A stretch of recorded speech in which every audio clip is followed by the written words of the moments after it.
নমস্কার বন্ধুরা, কেসি কিচেনে সবাইকে স্বাগত। আজ আমি নিয়ে এসেছি পেঁপের একটা ভীষণ টেস্টি রেসিপি।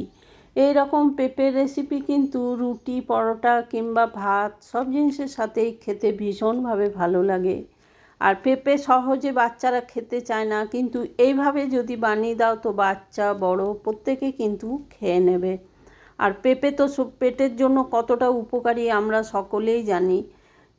পেঁপে দেখো, আমি রেসিপির জন্য একটা পেঁপে নিয়েছি, কিন্তু পুরো পেঁপেটা আমি বানাবো না, অর্ধেকটাই বানাবো যতটা আমার প্রয়োজন। দেখো, আধখানা পেঁপেকে আমি খুব ভালো করে প্রথমে অবশ্যই ভালো করে ধুয়ে নিয়েছিলাম গোটা পেঁপেটা। এরপর আমি খোসাটা ভালো করে ছুলে নিলাম। আর এখন বর্ষার সময় রোজ রোজ পটল ভিন্ডি খেয়ে খেয়ে মাঝে মাঝে একটু ভিন্ন ধরনের সবজি খেতেও আমাদের ইচ্ছে করে। আর এখন পেঁপে খুব ভালো রকম বাজারেও পাওয়াও যাচ্ছে। দেখো, পেঁপেটাকে এরকম প্রথমে আমি লম্বা করে কেটে নেব। আর এরপরে দেখো, এরকম ডুমো ডুমো করে কিন্তু পেঁপেটাকে কেটে নিচ্ছি। সমস্ত পেঁপেটা আমি এরকম ডুমো ডুমো করে কেটে নেব। দেখো, এইভাবে আমি পুরো পেঁপেটাকে কেটে নিয়েছি।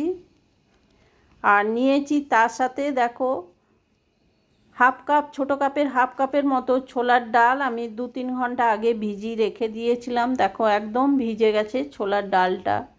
এরপর এইদিকে একটা প্যান চড়িয়ে গ্যাসের মধ্যে পেঁপেটা আমি সেদ্ধ করব, আর দিয়ে দিলাম তার সাথে ছোলার ডালটাও।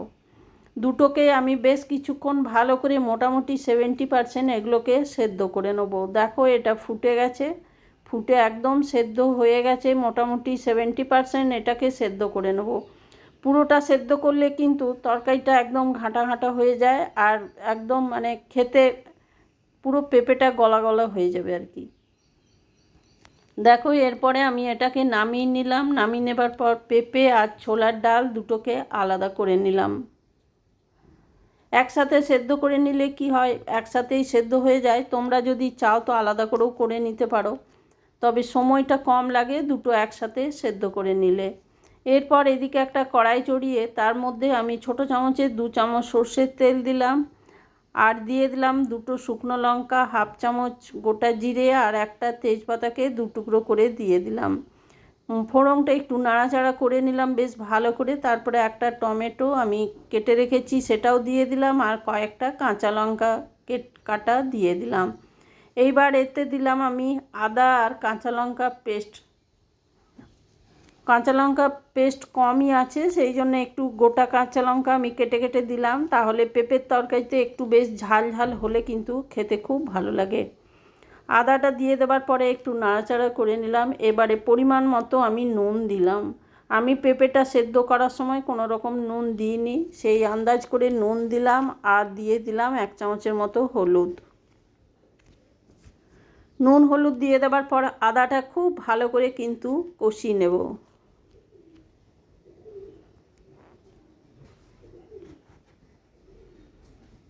তোমরা তো পেঁপে অনেকে অনেক রকমভাবে বানিয়ে থাকো, এইভাবে একদিন বানিয়ে দেখো, কম তেল মশলায় খেতে খুব ভালো লাগবে।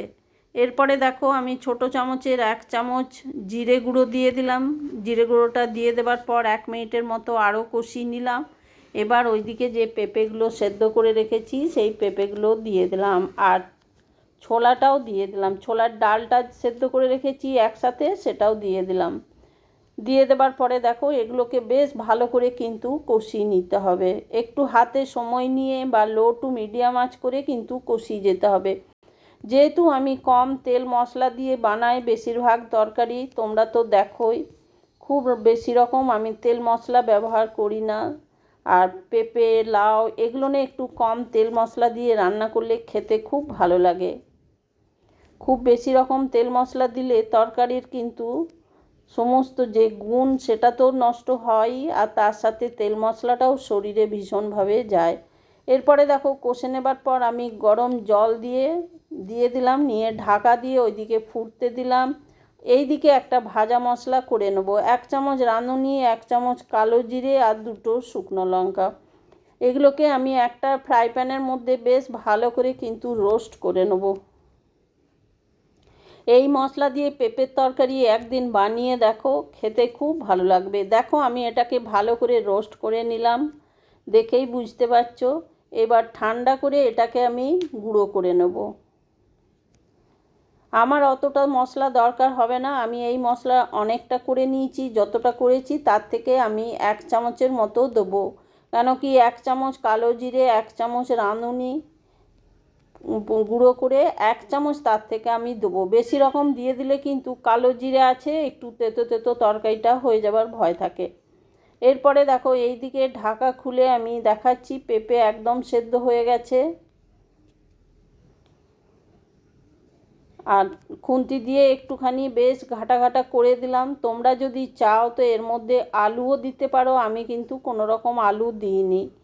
এরপরে ওইদিকে যে রাঁধুনি কালো জিরে গুঁড়ো করে রেখেছি রোস্ট করে, সেটা থেকে আমি 1 চামচের মতো দিয়ে দিলাম।